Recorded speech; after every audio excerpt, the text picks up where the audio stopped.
Me and the kids are gonna do a little bit of work in the high tunnel. There are a lot of weeds in here in the high tunnel. These over here are one of them.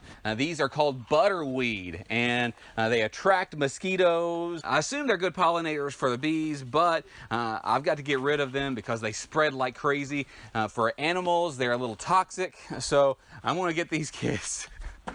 I'm going to get these unhappy children to help me with them a little bit because I'm not letting them watch TV. I think it's a nice day outside and they've gotten used to that a little bit in the wintertime, and I'm not letting them do it.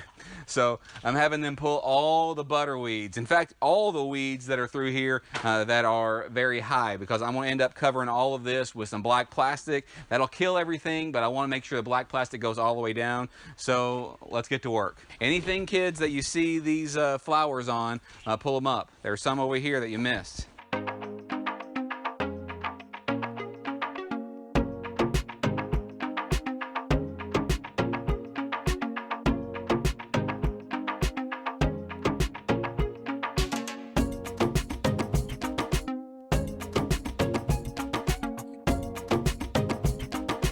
So as I said, I'm doing this for a couple of reasons. One of the reasons is because when they start flowering like this, they'll start producing seeds, and they will be very prolific. They'll spread all throughout here. And on most of these rows, I'm going to end up putting black plastic. Over here where the comfrey is, I'm not too worried about the comfrey because as the comfrey gets larger, it's going to drown it out and choke out all the weeds that are around it. But the strawberries, I went through it yesterday. It's over here on my left. All these strawberries, I went through and picked up all the butterweeds out of there and a lot of the other tall weeds because they're just ground cover, but I need to get rid of these. But there's a lot of other weeds in here as well. I think these are called buttercup, and I'm not sure. Some of these have uses, but I really don't want them in my high tunnel. I don't care for them being outside where there's some competition and stuff like that, but in here I don't want them. This is henbit.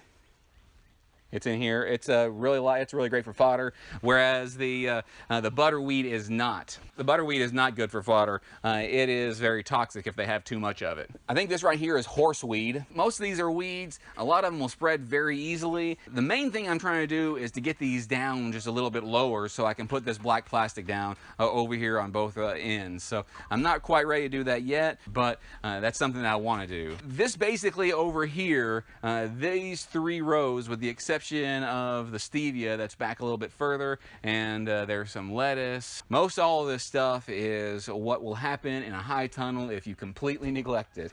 And I really like neglect because I like to, you know, just set something and forget it. Just let it do its thing. If it doesn't grow here and doesn't grow well, then I don't want it. That's why I haven't really focused too much on annuals in our farm very much at this time, but I'm going to grow some. We like some annual vegetables, but a lot more difficult than the perennials. That's why I've kind of focused on the perennials, because if I get these perennials growing, then they're going to keep on growing, and I can, you know, then work on some of these annuals. But I have this high tunnel. It was a really great blessing. It was from the NRCS, the USDA, the EQIP grant. You can apply for one yourself. I find it very valuable, and it's a wonderful tool, but it requires a lot more work than many of my perennials. Anyway, I just wanted to show you a few of these weeds. The kids didn't get all of them. I see a couple that they missed over here. They put them straight on the ground because that's just going to provide some nourishment to the soil. It's just going to rot there, and that's great. That's fine. I'm just going to leave those be. We want you to stay tuned to things that are going on here. We're going to be doing a lot more. We have pigs, we have chickens, we have rabbits, we have goats, we have cattle. We got all sorts of other fowl as well,